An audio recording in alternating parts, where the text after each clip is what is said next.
Good afternoon, everyone. Gosh, I'm so happy to be here with you guys. I love this conference. I've been here. I guess this is maybe my third time to the Alleluia conference, but my second time here as a clinician. The last time I came as a clinician, I believe, was maybe 2 years ago. I think. In fact, it was the last time that Craig Courtney was here. So I think they must, the powers that be that send all of us around, I think they must have us on the same rotation.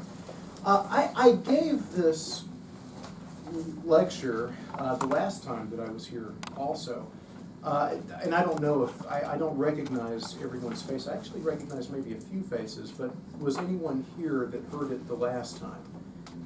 Okay, that's a good thing, because I don't want to put anyone to sleep, because a lot of it is going to be, the same material. And this seems a little bit like an unusual topic for people. Well, maybe it's not so unusual, but people at a church music conference where we're being introduced to new music, and there's a lot of sessions that are going on with arranging and composition, and which in fact I'll be giving a few of those myself tomorrow. And then all of a sudden we've got something that's got to do more with a health issue. But it is too bad that people don't realize how many pianists struggle and play with pain. And as you guys know from a little bit of what I told you last night at the reading session, I have only recently stepped down from a teaching position, and most of my career has been spent teaching at college level with writing and arranging and all that on the side. And then God has kind of called me, I believe, into a little bit more of a music industry role. But as a teacher, I always made it a point to work with my students in a very, I hate to use the word because it's one of these catchwords now, but ergonomic, an ergonomically healthy way. So I want to start out very quickly by telling you a little bit about my background with it and why I became involved trying to learn how you play the piano in as healthy a way as possible. And I'll keep I think my thing is turned off here. My ringtone is Billy Joel, and so I want to make sure that we don't have Billy Joel playing. That's my default ringtone. Since I work with Joe, and I'm kind of his assistant, whenever he calls the Godfather sound, it comes on da da da da da da. And then my wife got upset that Joe has a ringtone and she doesn't have one, so she got a hold of my phone and put in "You're the one, still the one." So anyway, all my phone is turned off here. But I started out college really with the dream of being a concert pianist. And admittedly, you don't realize it at the time, but had I not injured myself, which I did, that probably would have been a little bit of, a hazy dream anyway, because, how many people are there in the world that make their living solely as concert pianists? Maybe 5. That's some pretty rare air, that they breathe. But that was my dream, and to be honest, if you had talked to an 18-year-old Brad, and he could have looked ahead to 40-year-old Brad, and would have known that, okay, what I do is write and arrange and edit, and I really don't perform that much anymore, I probably would have been very shocked and maybe a little bit disappointed, because my dream was just so much to play. And I had some very good teachers, and as all of you who have come through music school know, I practiced very hard, and as an undergrad, I did 4 to 6 hours a day, and if you've been through music school, that number doesn't shock you. There were a lot of pianists and colleagues of mine that would do more than that. And then as masters, and doctorate, it was at least 6 hours, and as much as, we could go beyond that. And I was getting ready, that went on for years and years, and I was getting ready right before I started my doctorate degree to fly down to Shreveport and participate in the Nina Plant Weidman competition. And if we have some Texan piano students and folks in here, then you know that competition. It's an annual competition that happens in Shreveport every year. It's a concerto contest. And so I was playing the Liz D flat major concerto. I must have been 22, I don't know. Practicing really, really, hefty and hard, and went and did the contest. Didn't win, didn't even place. I thought I played okay, but nothing came of it. But the next day, I had the most sharp pain right in the center of my wrist, and I thought, well, this is, I worked it a little bit hard, or maybe I slept on it wrong, and so I'll it'll go away as the day goes on. And it didn't go away, it became worse, and so by the end of the day, I really was not playing at all. Anytime I would just wiggle my fingers, it was like a knife, going into my hand. And so the next day, I came to my teacher, and I told him what had happened, and he said, well, take some time off, injuries are quick to happen, but slow to heal, so take a couple of weeks off, and then we'll move back into it, which is what I did. But the pain never went away. It would subside, but it would always come back, and in fact, it would increase. So that started, and I think I was about 22, that started about a 6 or 7 year quest to basically find someone or anything that could heal my hand. And I cannot tell you how unbelievably frustrating those years were. It kind of ruined my 20s, to be honest with you. It just happened right in the middle of my 20s. And, if you're a pianist and you love to play, having something that makes the playing uncomfortable at the least, and at the worst threatens your ability to continue to play, is devastating. And it's devastating on a level that, frankly, not everyone can understand. Nowadays, had this injury happened, I probably could have flown to Dallas or Chicago or LA or my hometown of Atlanta, and probably met with some folks that specialize in preventive, ergonomic hand and injury prevention. But back in the mid-90s and late 90s, when this happened, the best you could do would go to a family doctor, and he did recommend me to a hand doctor. The guy's name was Henry Clinkscales. Clinkscales, seriously, that was his name. And he was the most renowned hand doctor in Atlanta. And he gave me all of 3 minutes of his time, and after I'd waited for 2 hours, and said, well, if it hurts when you play, don't play. Yeah. And when it's your love and your passion, to not find anyone that can kind of relate to that was really, really difficult. So that was my 20s, and at the worst, I got to the point where I could play maybe 30 minutes a day. I did my doctorate degree at the University of Colorado at Boulder, and after I hurt my hand, I did suffer through an audition, and I played actually very well, and went and played the Brahms F minor sonata and a few other things, and got into the doctorate program. I did not tell my teacher there, a wonderful guy named Andrew Cooperstock, he's still there. I did not tell Dr. Cooperstock that I was injured until after they had accepted me. They'd given me a TA, and I said, oh, well, by the way, I've got this little hand thing.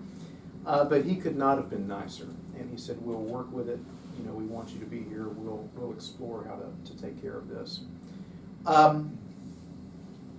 And I don't know if you're familiar with Boulder, Colorado, but there's a lot of cool people that go there, and it's kind of a health place anyway. But there was a lady there who had studied with a piano group called the Taubman Institute of Piano, and they're based out of New York.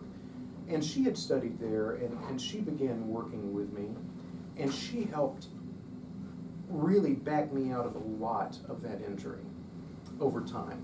And I had to totally stop playing. I went back, from playing Chopin etudes to little 5-finger patterns, which was humiliating. I'm getting a doctorate degree, and here I am, playing, a little 5-note stuff.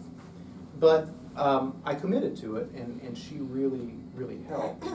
And then when I finally graduated from Colorado, I took a job teaching at Georgia State University in Atlanta, which is where I did my undergrad and master's, so they gave me an invitation to come back and teach, which I did.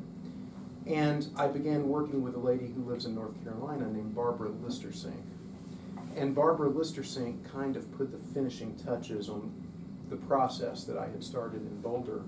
And so the combination of those two wonderful teachers, I really was, praise the Lord, I was able to back out of my injury really entirely. And I play the piano now. I don't get to practice a whole lot, but I play absolutely pain-free and have for years. This is not part of this session, but I will say this, that I think that part of the issue behind my injury and why God allowed it to happen to me was that there was a little bit of a spiritual thing going on. I had probably placed piano on a very high pedestal. And, God has a way of getting our attention when we place things in front of Him. And, when I look back on it, God very graciously healed my hand by sending me to some teachers that really understood how you play the piano well, and they were able to back me out. But I really did not come to those teachers until I had gotten to the point where I had made peace with the fact that, God, if you take piano away, my identity is not in piano, it's in you. And you can fulfill, you're the source that's going to satisfy my every need, and being able to play a Mozart sonata. That was one thing that I think happened, and then the other thing that happened is that actually got me started on writing. I was directing a church choir out in Boulder, Colorado, one of the few Southern Baptist churches in Boulder, Colorado. I'm a Southern Baptist boy. And I'd always had an interest in writing and was thinking, well, if I can't play it, then maybe I've always kind of wanted to do this, maybe I'll write it. And soon after I was kind of bit by the writing bug, and once my hand healed up, the dream of, being the next, Van Cliburn had kind of passed me by, and it just wasn't there anymore, the passion had been gone. So I think God kind of used those 6 or 7 years in my life to help get my priorities straight, but then also to maybe set me on a path that I might not have otherwise chosen for myself. How many folks in here are hurting when you play? Or at least have suffered with that, or you're afraid of that? Most of the technique that I have learned, I've learned from 2 institutes. The Taubman Institute of Piano, which is now the Golansky, Edna Golansky is the head of it, the Golansky Institute of Piano. And then Barbara Listersink, who operates a company called Wingsong International. And I'll tell you a little bit more about both of those folks in a minute. Before I go into what I am going to say, I do want to preface this, and I know this is being recorded, and so I'm not sure if it is going to be distributed to folks or put on YouTube or whatever.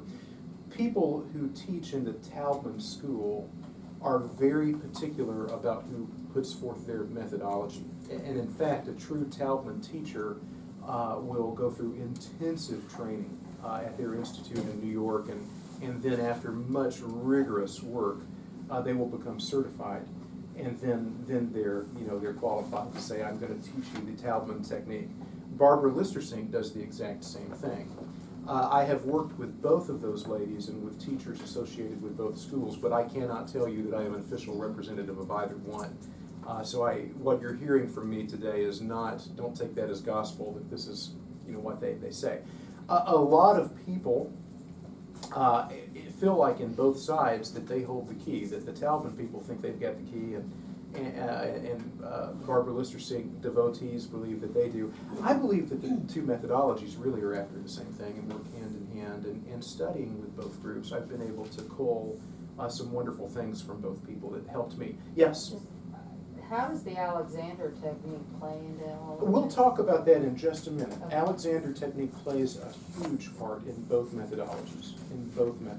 I've not studied Alexander technique, but it plays in both methodologies through a series of books entitled What Every Musician Needs to Know About the Body and What Every Pianist Needs to Know About the Body.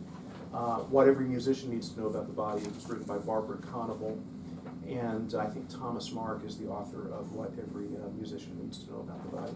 So I give that disclaimer out to realize that I'm lecturing you and giving you some things I've learned from both camps, but I cannot officially represent either camp. Yeah. Can I throw out another name as a resource? Absolutely. Sheila Page. Yes. She's out of New Jersey. She teaches lessons in Dallas, Very good. Okay. maybe twice a semester. Okay. And she also, in fact, at UNT at North Texas, Okay. starting Friday, has a seminar Okay. that is, she's based in Talbot. Ah, very So good. it's I a local thought person. I recognized that name. She's And wonderful. she's probably been through all of the training with Edna and other yeah. Talbot-esque And she teachers, went right? through the broken hands. Oh, gosh. Yeah. So she's wonderful. She's local if anyone is interested. Well, moving into the meat of this, the first thing that I want to do is if you are hurting or if you know someone that's hurting, if you just want to make sure you don't hurt. Although piano-related injuries, we hear about them now, it seems like all the time, and not only piano-related, but string-related, just musicians that are hurting. These things have been around forever. They're not a new thing. It's just that people are now open about talking about them. In the past, it's almost kind of a pride thing, that if I am injured, then maybe I wasn't well taught, and I don't want to disclose a weakness. Claire Schumann, we all know Claire Schumann, wife of Robert, fantastic pianist. This is a quote from her. "Throughout my entire stay in Copenhagen, I always had to tolerate grief and anxiety concerning my fingers, which were constantly inflamed from much playing." And we look at her as one of the great virtuosos. Heard of Paderewski? Right? He writes, "I had become used to the constant and terrifying pain in my arm, and I had also learned to play with 4 fingers only of my right hand, and to adjust my will and nerves to the ordeal. I felt, as did the physicians, that I might never play again." And then Rachmaninoff, right? We look at Rachmaninoff as one of the great, virtuosos, and if you've played Rachmaninoff, you know the stretches. But he had large hands, and so we think it was no big deal for him. Well, this is what he says: "I'm very tired, and my hands hurt. Every extra hand movement tires me. My concert season has ended, and it is as if my hands have lost feeling. The more I get tired, the more pain I have. This means that by the end of the concert season, the pain is almost constant." And then finally, Glenn Gould. I know we all know Glenn Gould. Now you look at that guy play, and you would think, how could he not hurt? But we look at Glenn Gould, and then he writes that in his diaries, he says that he noticed, and this is a quote, "a very disturbing breakdown of control over my hands, as well as a lack of coordination during the last 2 decades of his life." So this stuff has been around for a while, and it's affected a lot of folks. In your handout, and by the way, I apologize for the line in the handout. Would you believe I left Austin the other day, and I left in a hurry, and I wasn't able to stop by our Staples.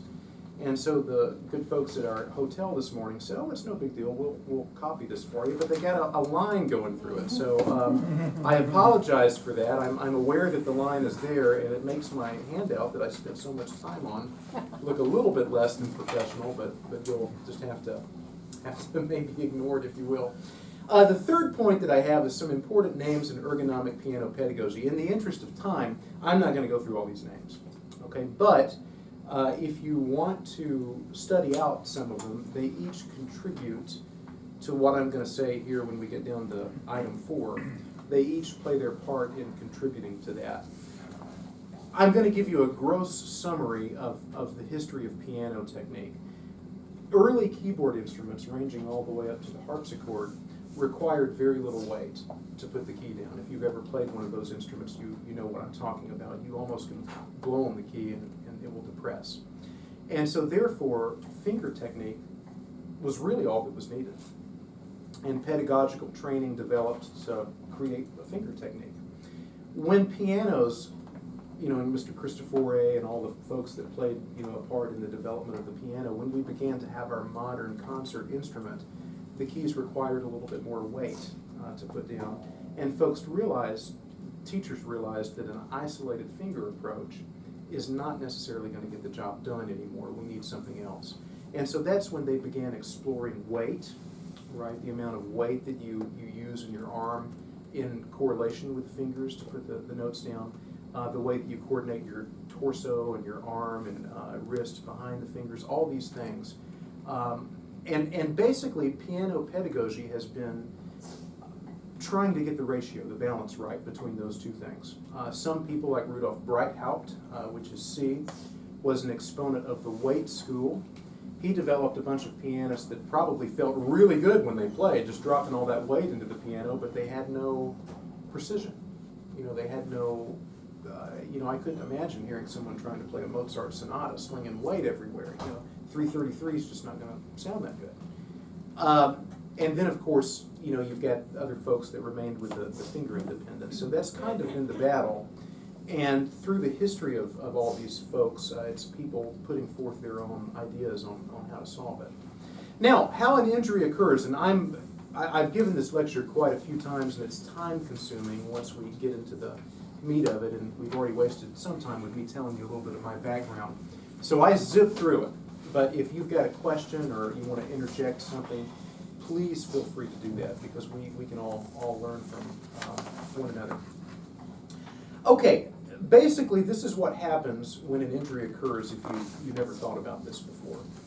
Our fingers are moved by muscles, okay, we know that. Where would the muscles that move our fingers be? In the hand, perhaps? Any other guesses? Maybe? Forearm. They're actually in the forearm, okay? And you can feel it, right? If you press up to your forearm, you can feel where these muscles that move our fingers are located. What is the term, what is the thing that connects the fingers to the muscles? Tendons, that's right. And so most injuries that happen with the piano are some sort of injury with the tendons, okay? Some tendons, of course, are shorter than others, some are longer than others. In order to increase their efficiency, tendons are enclosed in sheaths, right? And so they're not just sitting out there in the middle of our arm, they actually have little sheaths that enclose them. And not an injury with the tendon many times can occur if the sheath becomes swollen, or if it becomes inflamed, or if it secretes a little bit more fluid than it's supposed to. So tendons are a primary cause of a lot of the injuries. Now, throw out probably the biggest scary thing that we all dread as a pianist. What's the name of it? The problem that we never want to get. Carpal tunnel. Carpal tunnel syndrome. That's right. Doctors thought for a while that I had it, and they went and put me up the neurological test where they put something at the end of my finger, and they would zap me to try to measure the amount of time that the electricity would pass. I was sitting there going, I mean, it was not a comfortable test at all. But it turned out I didn't have it. It was just some kind of strain. Does anyone know how carpal tunnel develops? It's something that we've all heard about, but not many people actually know what causes the darn thing. Well, it is, maybe, although I wouldn't necessarily say it's repetitive motion. It's just repetitive motion that's not great motion. But actually, what causes it? Is it a pinched nerve? You're getting close, that's right. Running down the length of our arm is something called the median nerve. Okay, the median nerve. The median nerve, when it travels through our wrist, it passes through an enclosure which is called the carpal tunnel. Okay? Now, the carpal tunnel is a very tight space. Thomas Mark, who wrote a great book, I mentioned it earlier, called What Every Pianist Needs to Know About the Body, which owes a lot to Alexander technique, by the way. He writes that the carpal tunnel is probably about as big as the tip of your thumb. Okay? And so you've got this nerve that's going through it, but the nerve is not the only thing. You have tendons that also run through the carpal tunnel that connect the muscles to the fingers. Now, we have 5 fingers. How many tendons do you think are passing through there? 4. 4? Okay, that's a guess. It's not a correct one, but does anyone else have another one that they want to throw out? 3? Higher. 9. Oh, goodness. 9 tendons pass through. Now, how is that allocated? Each finger has 2 tendons. So there's your 2, 4, 6, 8, and then the thumb has 1. Okay? So there are 9 tendons plus the median nerve that go through this tiny, relatively tiny enclosure called the carpal tunnel. Well, if any of the tendons, or if they're sheaths, become injured or inflamed, then what happens? They start to swell. And that starts to put pressure on the median nerve. And once you get that pinched nerve, that's where you get the tingling and the pain and all these other kind of things that as pianists just can be a nightmare for us. In fact, as a side note to that, if you're concerned that you might have carpal tunnel syndrome, one of the tests for that is if your hand is going to sleep when you're playing, ask yourself which fingers are tingling, which fingers are asleep. If it's the pinky or the fourth finger, it's not carpal tunnel. Okay? For whatever reason, it affects, the median nerve affects the thumb and the first few fingers. Okay? And so it's kind of, you can relieve yourself a little bit of concern there. If it's your pinky that's tingling, it could be something else other than carpal tunnel. Now, by the way, we're at two common injuries. I'm a college teacher from years back. You open up a book or a theory book and just let me go. And so I'm trying to stay with my notes here. I guess I didn't talk a lot about tendinitis, but we know tendinitis is any injury or inflammation of the tendons. The next thing that we have on our list would be how to avoid injury. So, some of this is going to be common sense stuff. If I can sum up piano playing technique for you in just a phrase, I guess I would say that everything happens best when your body is functioning in the mid-range of motion. Okay, the mid-range of motion. So knowing that, when we talk about wrist placement, what do you think the correct height for the wrist is? Well, yeah, level. I mean, the answer that you're thinking is the correct answer. It's level. If I'm playing high, if I'm sitting like this, right, then you can see that that's already going to start to cramp the tight space in the carpal tunnel. Okay. Likewise, if I'm low, or if I'm holding my hands up high and I'm playing like that, well, I've got some tightness, some pressure that's going on there, and also chances are I'm going to pull my fingers, which will increase more tension. So we know, I mean, that's a simple thing. We know that the wrist needs to be kept level. So how do we make it level? We just always kind of monitor ourselves and make sure that we never deviate from that? Maybe. But a big thing that the Taubman School will teach is that pianists need to pay very special attention to the height of the bench. And I will be honest with you, that's the one thing that pianists never think about. You know, going through school, I was lucky to find a piano to practice on. Forget about the height of the bench. And you know, I went to schools that were very nice schools, and we, you know, University of Colorado, where I did my doctorate, which I'm very, very proud of that school. But they do not all have facilities like you know, like perhaps Baylor has, or I know that UT has in Austin. We had a corridor which had 8 grands, 8 Steinways, and there were artist benches, adjustable benches. But the rest of it was just, you know, wooden bench, or, you know, at the nicest one like this that you can't adjust. So a lot of times pianists you're just stuck with what you have. But if we know that correct bench height is really something that can help our playing process, then understanding, at least at home, how we find the correct bench height would be important. How do we find it? Anyone want to take a guess? Do we just kind of move it up and down until we feel comfortable?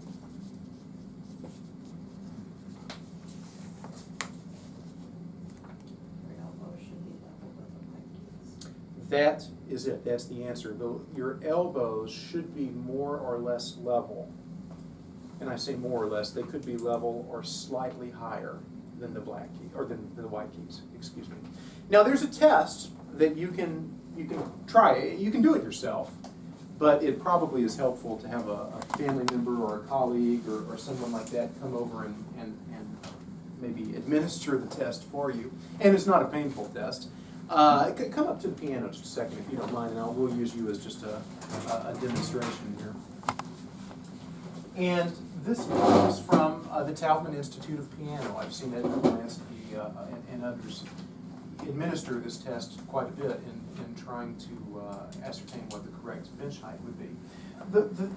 The deal is you want to place your arm in a natural position when you're at the piano. So in other words, you don't want it, to feel like you've got a high shoulder or a really low one. Just what's natural for you.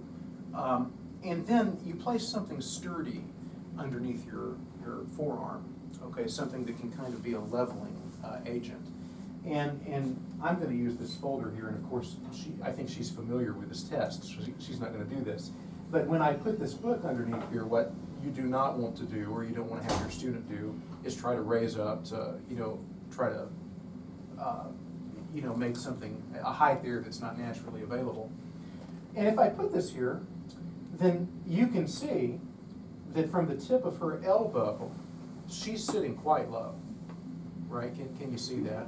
What this would need to be is this bench would need to be raised where from the tip of her elbow, more like right in here, in this area, okay? And most, thanks, that's all I need.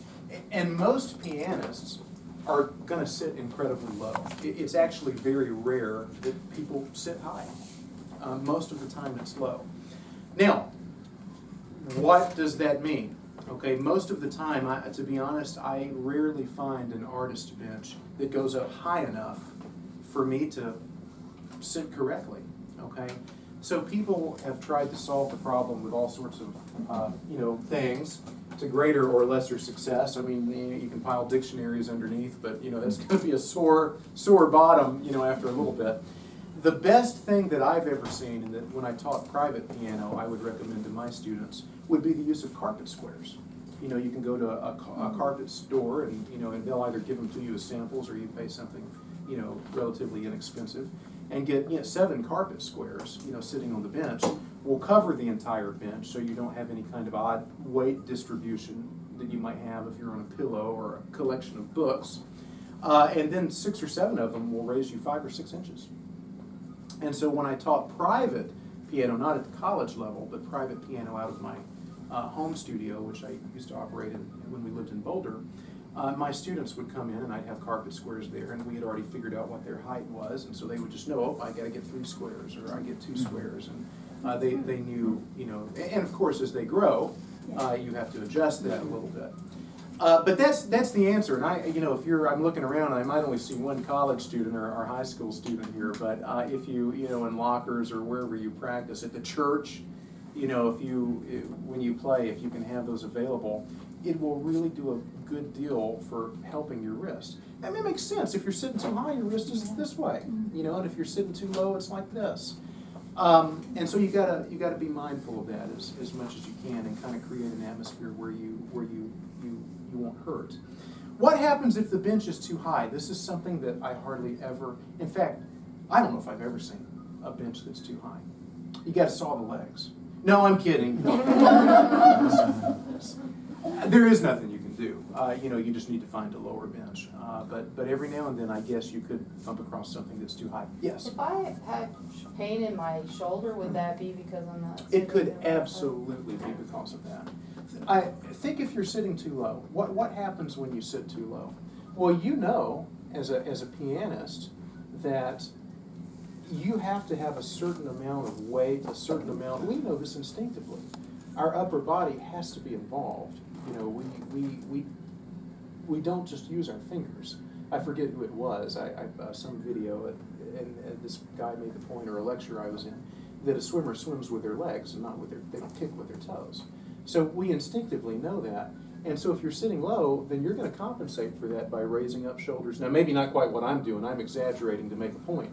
But even if it's raised that much, can you tell that I raised my shoulder? You saw me do it. But if you had not seen me do it, you might not even know that it's raised. But if you multiply that times a couple of hours of practicing, or hours a week, then that can absolutely cause a problem. What about switching between piano and organ? Because I do that all the time and Yeah. play 3 services. Yeah. I'm going to be probably at a little bit more of a loss for words there, because I am not an organist. And I'm not sure. I'll talk about a little bit of the second part of this puzzle, is how close you need to be to the keyboard.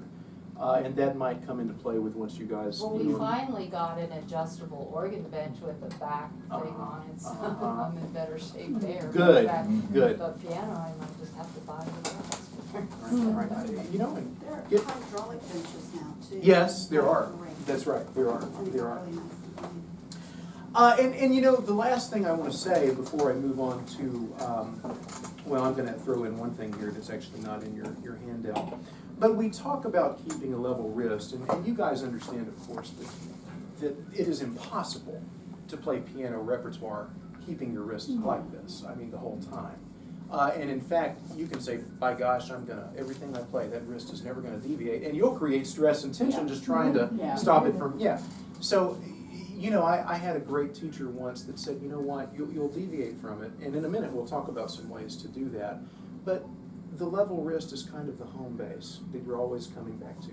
You might have to go over here, but you're always coming back to it. You might have to go up a little bit, but as soon as you can, you come back to it.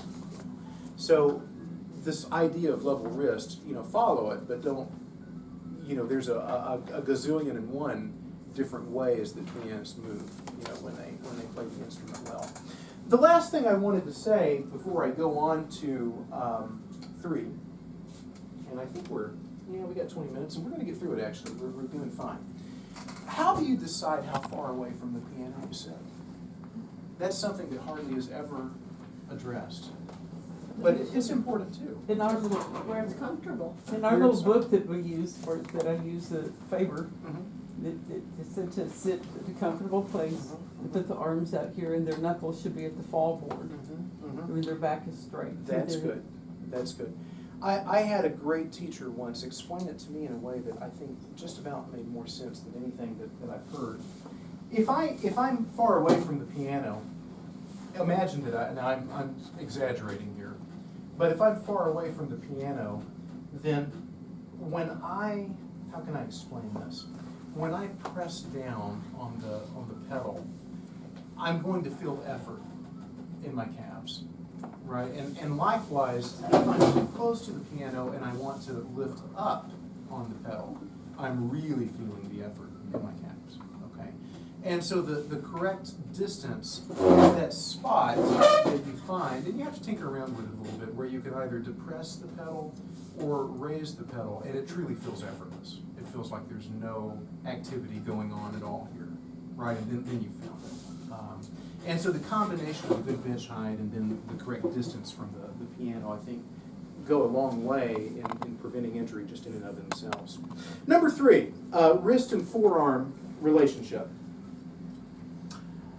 What do you think, how does our forearm need to line up behind our wrist? Pretty low.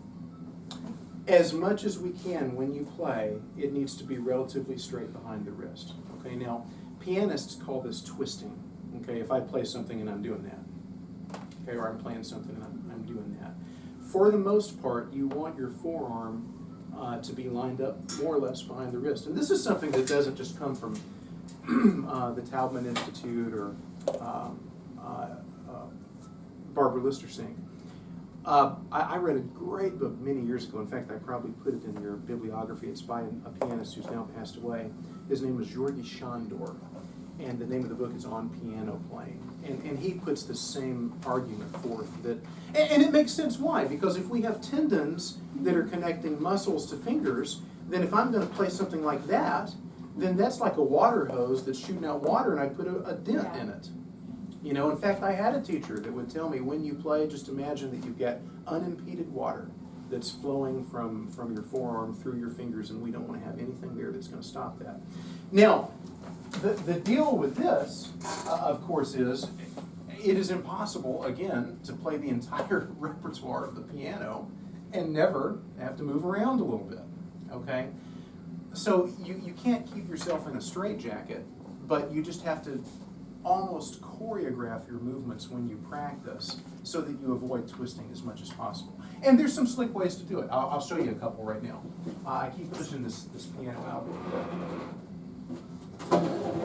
If I play something that is in the middle of the piano, okay, which is typically where we find beginner books and beginner pieces, there already is a fairly significant twist in both of my wrists. It looks like that, okay? Well, that's a tiny little thing. Sure, it is. But if you have a very studious student that practices for hours there, then it could create some discomfort after a while.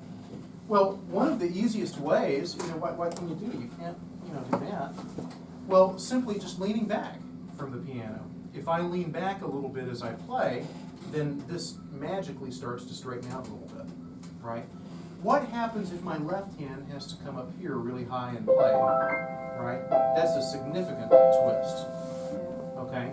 Well, if I lean right, a combination of right and back, as I get up here, then I have almost straightened that out. I haven't totally done it, but I've went from this to about that, which is significantly better. And of course, the opposite is also true. When we're doing the Prokofiev and Bartok and sort of, more percussive things where we're down here on this end of the piano, I've got a real right hand problem here. But if I can think back, and to the left a little bit, I can minimize that problem. And so, when I first started relearning some technique, I would literally, almost like a dancer, I would go through the repertoire of whatever I was working on and choreograph body movements slowly. If you've heard me practicing, you would think you're someone that can't play at all. But I would choreograph where I wanted my torso to be and how I wanted my forearm to be, just to make sure that I eliminated the twisting, as much as I could. Now, let me tell you this. Sometimes you're going to have to twist. And we've talked about ways of eliminating it, but there's one other thing that you can think about which can take the edge off twisting. If I were to hold out, and I want everyone to do this, if I had a Coke up here, now see, I'm like Texas in that way. I am from Georgia, so Coke is the, where I'm from, and I suspect it's the same way in Waco, you go to a restaurant and say, I want a Coke, and they'll say, great, what kind? Where we've been living in Colorado and Kansas, they make fun of Southerners. But so if I held out a Coke up here and I told you guys to reach for it right now. Reach for that imaginary Coke, okay? Not all of you are doing it, but about half are and half aren't. Some of you are reaching for this Coke with a very thumb-oriented movement. Okay, in other words, I see something out there, I see a Coke can, I'm going to grab it, and my thumb is what's leading the way to get it. Okay, does that make sense? Instead of a whole hand grab. Now, it looked like to me, actually, I saw some whole hand grabs. But if let's say that your thumb is going to play a black key or something that's a little bit out of the unusual, and you imagine a piano that's in front of you, and you're going to place your thumb on the instrument, a lot of us will lead with the thumb to get there. And what does that do? Do that, lead with the thumb. Okay? You're not only twisting, but you're probably already feeling a little bit of tension here, right? If you think about it, if I were holding upside down, from some bars, I hold like this. If I were holding my weight up, I don't hold like that.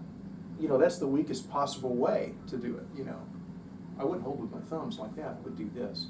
So if you can practice even how you approach the piano when you have to move your hand into an uncomfortable position, if you can let it be more of a whole hand approach rather than a thumb dominant, a thumb oriented, approach. And by the way, that's something that you can do in your whole, everyday life. I am so tempted. I've now worked myself out of it over years. But that water bottle is there now. I'll just go and grab the thing. But before I do that, right? And it might be, unless you're really looking for it, it might be something you don't even really notice with your eye. But it's that thumb dominant, approach to grabbing things. And so that's a way that you can still kind of twist a little bit, but avoid some of the pressure of it. Okay, finger position, mid-range of motion. We know this, right? We don't want things overly flat. We don't want things overly curled. Why is that so bad? I want to tell you why it's bad. We've heard piano teachers before say, don't over twist. We don't want to claw.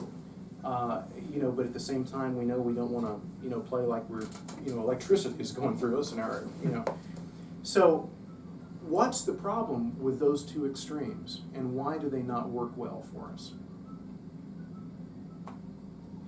Well, when you do want to be expressive, you want to have. I had a teacher, he was actually a harpsichord teacher, that said think more finger painting than fingery, because you get really fingery sometimes. It does change the sound, doesn't it? I mean, an overly curled sound is going to have a different sound from this. And I think that probably a lot of pianists, you know, if we're going to play Mozart or, you know, something like that, we curl up a little bit more because we want to get that brilliant ping pong, you know, kind of sound, which is different than we would play if we were playing Clair de Lune. You know, Clair de Lune is a deceptively hard piece. I'm sure if you've had piano lessons for any time, you've probably played it. When I was a doctorate student at Colorado, you know, all the freshmen would come in and they would all want to play Clair de Lune, and teachers, wanting to keep the piano students interested, would give these folks Clair de Lune because it's something they wanted to play. And sometimes they could play it well and sometimes they couldn't. And all of us snotty doctorate students, if they played it well, they were playing Clair de Lune, but if they played it poorly, they were playing Clear the Saloon. You know, anyway, more of this kind of approach works for impressionistic pieces. The big reason that this is bad and this is bad, okay, is something that we talk about next with number 5, co-contractions or dual muscular pulls. Muscles tend to work best when they're not working against each other all the time, okay? Do you know the name of the muscle group? And it's 2 sets of muscles. The muscles that open my fingers, it's a different set of muscles than the ones that close my fingers.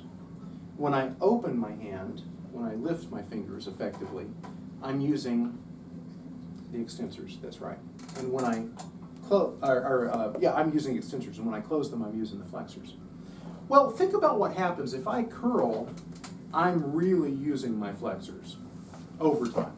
But then, if in addition to that curl, I'm going to lift and play a note, and then lift and play a note, then I'm using my extensors really in not a healthy way against my flexors.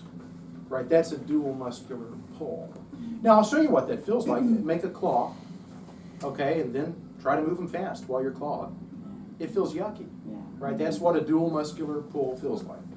Likewise, if I have a flat-fingered approach, right, then I'm using extensors, right? And in fact, I don't know if you're not really using your flexors there at all with that, except for when you are when you send the finger down, right? And so flex your fingers, right? And then that feels bad too. It's in that mid-range of motion, right? That mid-range of motion where you want to be. Stretching, and again, there's so much information here. I know I'm just giving you a Reader's Digest version of it, but I'm moving through it fast. Something that Edna Galansky showed us when I attended the Taubman Institute one time really changed my pianistic life. And it was how they teach stretching. And again, I'm not a Taubman teacher. I can't hang out a shingle and say this is the methodology. This is my interpretation of it. But make a stretch. You're going to play one of those Rachmaninoff tenths. This is something I've seen Edna do many times. Make that stretch. Stretch out your pinky as far from your thumb as you can. Doesn't that feel nasty? You feel the band of tension that is across your hand, okay? Can I use your hand for a minute? Would you mind if I touch your hand there?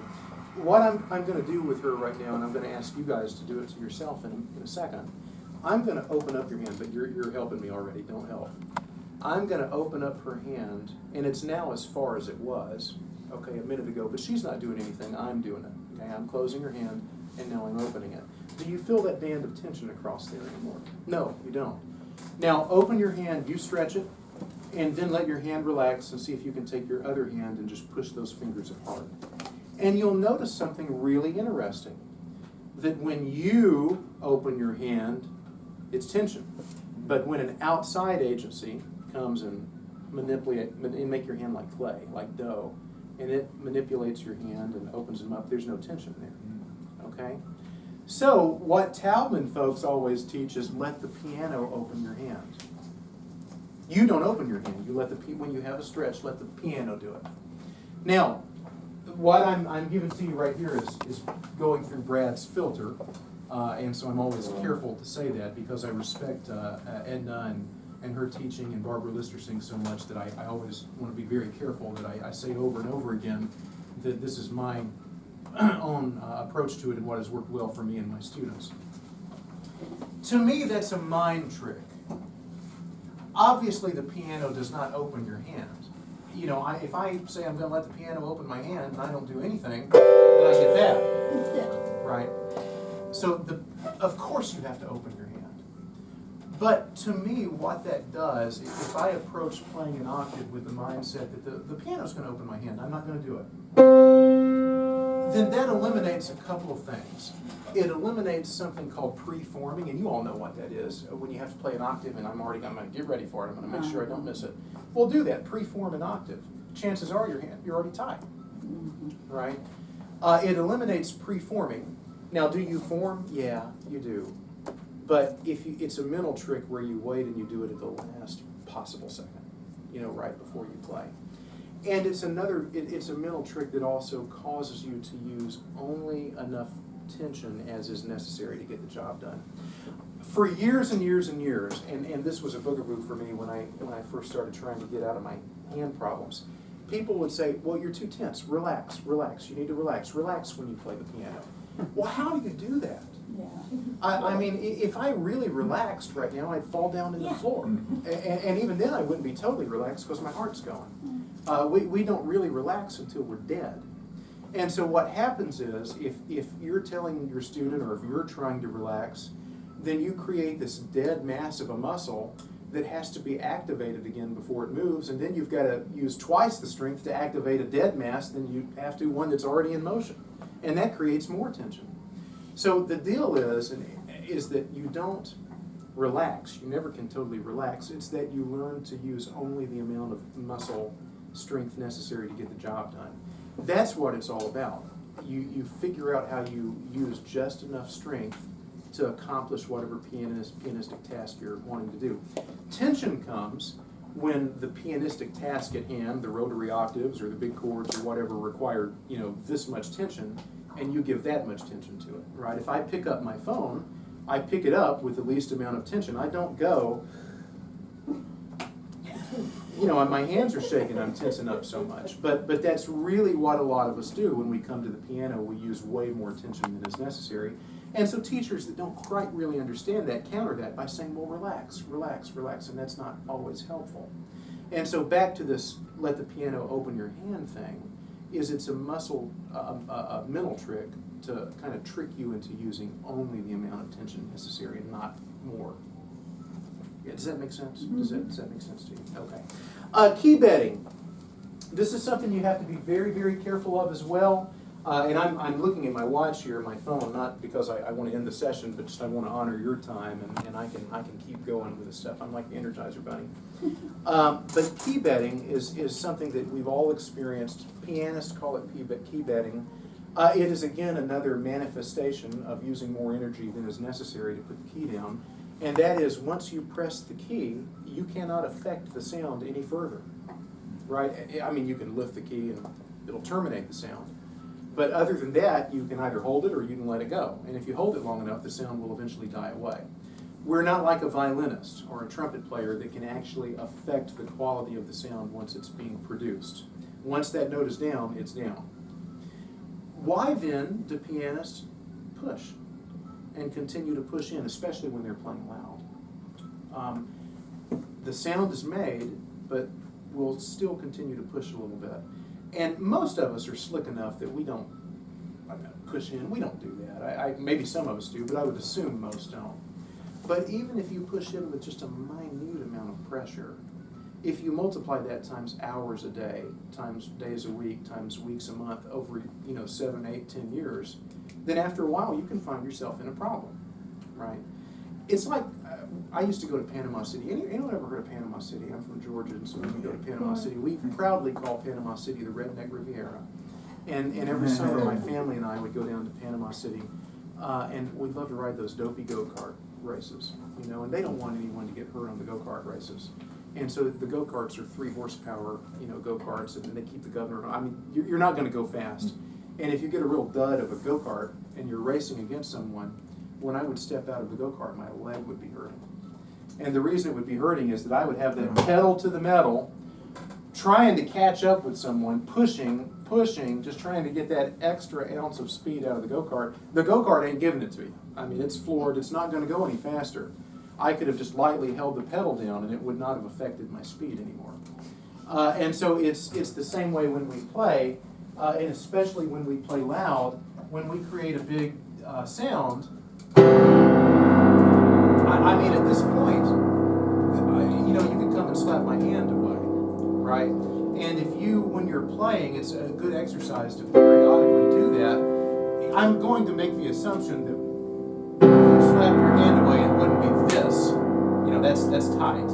But if you feel any resistance at all, right, then chances are you could be key betting. I had a teacher that would walk around the piano once, and in the most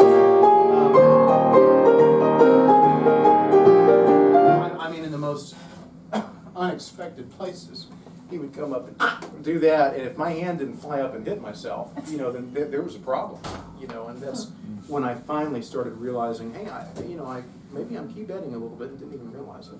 We do it without noticing it. So, and then a common sense thing that I have to throw out there: physical fitness. That is not going to solve all of the ills of piano playing, but you need to try to. When I was going through recovery, my teachers would always say, get out and walk, it increases blood flow, through your hand, and it gets rid of toxins. It really does, it does help. A lot of people talk about the need for breaks, the need for, resting, and I guess that's important. But you know what, I know a lot of fine pianists. Joe Martin is one of them. That Joe famously has told me and others that he never warms up. He could walk in this room right now not having played the piano all day and play anything he wanted, and it's there. My teacher in college, a wonderful teacher named Jeff Hayden, was that way. And I don't know if it was a learned coordination that he had or if it was studied, but he knew instinctively how he used his body, and still does. I mean, he's still around and teaching. He's in his mid-50s. He's got a lot of career left. And their point would always be, why do you need to warm up if you use your muscles right? In the morning when you wake up and you're about to, step into your shower, do you have to do hand exercises to turn that bathroom door? Do you warm up before you start working with a pencil? No, of course not. But for me personally, I always have to warm up. I still do. But I just want to throw that out there as food for thought, that there are pianists that feel like when they really are moving effectively, that why warm up? They have no need to do that at all. Thomas Mark made this point about warm-ups, and I don't want to make light of something that's not funny. Perhaps some of you have dealt with lung cancer or know someone that deals with lung cancer, and I don't want to offend or make light of that. But he made the analogy once, and I heard him make this, I think it's in his book, that what causes lung cancer? It's smoking, right? Lung cancer is not caused by failure to do deep breathing exercises before you light a cigarette, right? And so, warming up and all that kind of stuff, it's very useful for you, but if you're playing wrong, and there's something, a problem, key betting or twisting or wrist height that's not quite correct, all the resting and the stretching and all that in the world is not really going to help it, because you haven't gotten rid of the problem. You've put an aspirin on it, but you haven't really taken care of the problem, right? Does that make sense? Mm-hmm. And that actually kind of goes into why many pianists never recover. It's simply because they don't go through what they need to go through to fix the problem.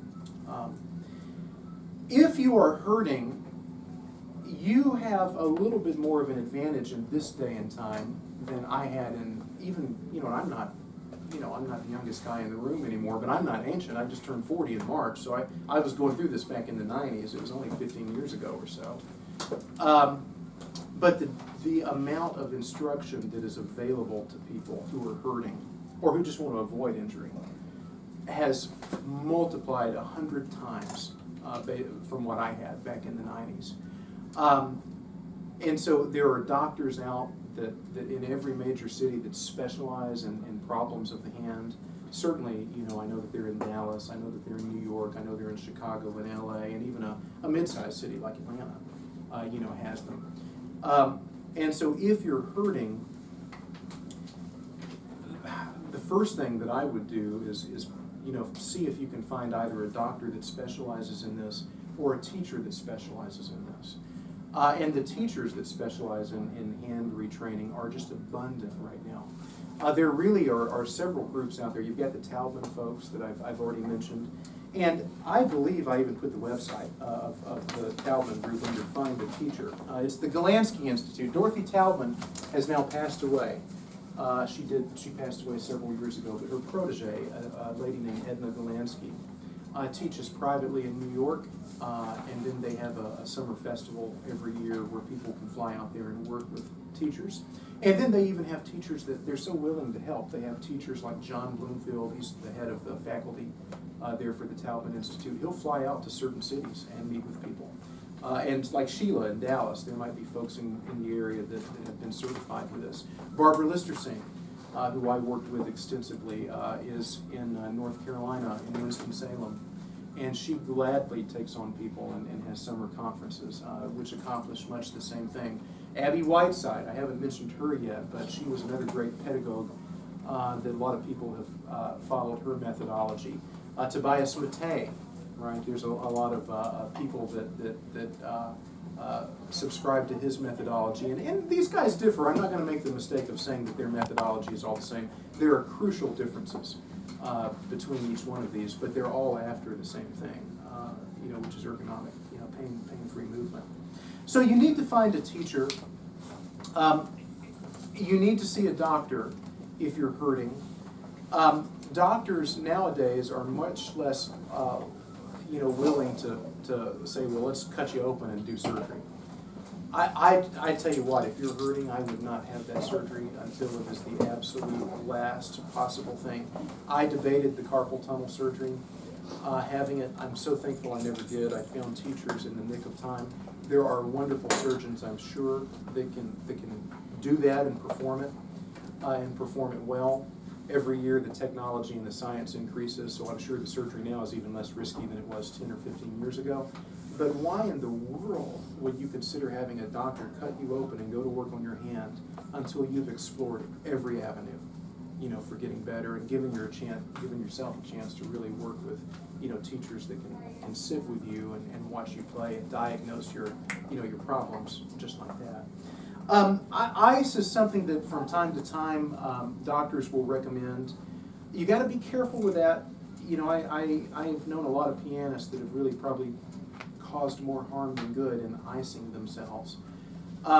Probably the best description for if you're sore, if you want to ice your hand, I had a doctor tell me once that, and this seemed to stick, that if you take a piece of ice and if you were to put it in a paper towel and then wrap the paper towel around just one tiny piece of ice and then massage, just rub your wrist or wherever you're hurting with that ice, eventually the ice is going to melt.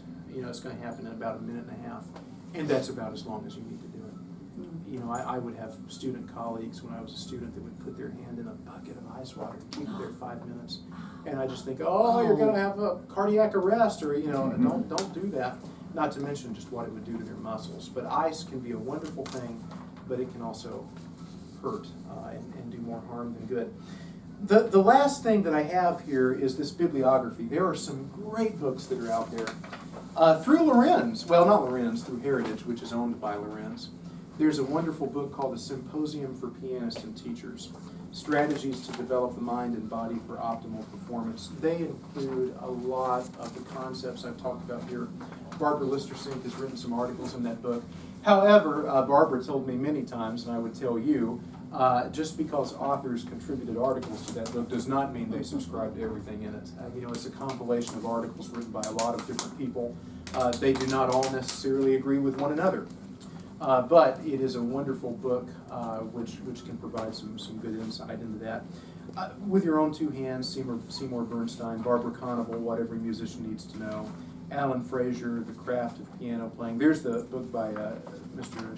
Shondor on piano playing, and then Abby Whiteside's on piano playing. There's some videos that are out there.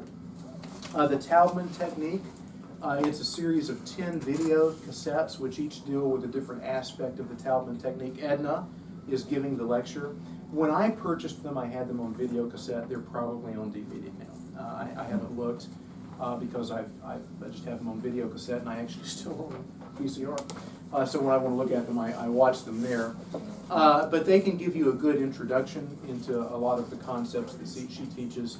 And then Barbara Listersink has a video out called Freeing the Caged Bird, which is an introduction to her methodology, and can kind of give you an overview of what she would teach if you would work with her.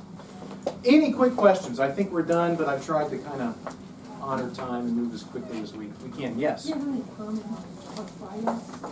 On- Music comments? You know what, that probably is beyond a little bit of what my scope would be.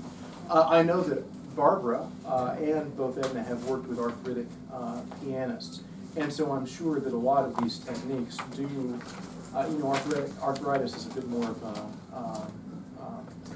a bit more of a medical condition, you know, rather than one that's caused by poor playing habits. But I can only imagine that these concepts only would increase comfort and not, you know, not add to the problem. So, yeah. What about posture? Posture, that's a great question. A lot of my ideas of posture I learned from Barbara Listersink. We all know that we need to sit up straight, right?